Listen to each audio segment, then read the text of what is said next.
തിരഞ്ഞെടുപ്പും യുദ്ധവും അവസാനിച്ച സ്ഥിതിക്ക് സ്വസ്ഥമായി സ്വന്തം പേഴ്സിലേക്ക് നോക്കാവുന്ന ഒരു സമയമാണിത്. വെളിച്ചെണ്ണയാണ് ക്ലാസിക് ഉദാഹരണം. കിലോയ്ക്ക് വില 425 രൂപ വരെയാണ്.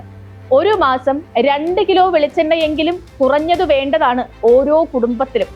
വറുക്കാനും പൊരിക്കാനും മെഴുകു പുരട്ടാനും കടുകു താളിക്കാനും തുടങ്ങി തലയിൽ തേക്കാൻ വരെ.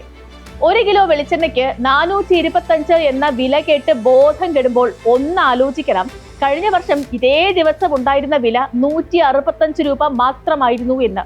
വർധനവ് 260 രൂപയുടേതാണ്. 2 വർഷം മുൻപുള്ള വിലയെടുത്താൽ ഒരു കാര്യം കൂടി വ്യക്തമാകും, വില സ്ഥിരത അട്ടിമറിക്കപ്പെട്ടത് ഈ വർഷമാണെന്ന്. കാരണം 2 വർഷം മുൻപ് 2023 ജൂണിലെ ഇതേ ദിവസത്തെ വില 160 രൂപയായിരുന്നു.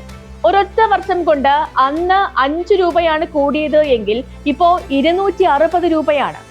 വെളിച്ചെണ്ണയ്ക്ക് വില കിലോയ്ക്ക് 300 രൂപ കടക്കുക എന്നത് പോലും നമ്മുടെയൊക്കെ ആലോചനാ പരിധിക്ക് പുറത്തായിരുന്നു.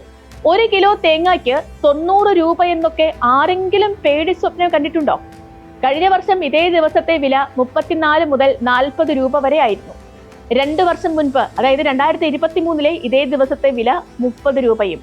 ഈ വെളിച്ചെണ്ണയ്ക്കും തേങ്ങയ്ക്കും വില കൂടിയാൽ സ്വാഭാവികമായി നേട്ടമുണ്ടാകേണ്ടത് കേരളത്തിന് തന്നെയാണ്. പേരിൽ തന്നെ കേരമുള്ള ഈ നാട്ടിലെ കർഷകർ ആഘോഷിക്കുമെന്നാണ് പൊതുധാരണ. ചമ്മന്തിക്ക് അരച്ചു കഴിഞ്ഞാൽ വിൽക്കാൻ 10 തേങ്ങ തികച്ചില്ലാത്തവരാണ് ഇന്നത്തെ നാളികേര കർഷകരിൽ ഏറെയും. ഇവിടെ അരയ്ക്കാനും കൊപ്രയായി ഉണക്കാനും തമിഴ്നാട്ടിൽ നിന്നും വരണം. വില തീരുമാനിക്കുന്നതും തമിഴ്നാട്ടിലാണ്.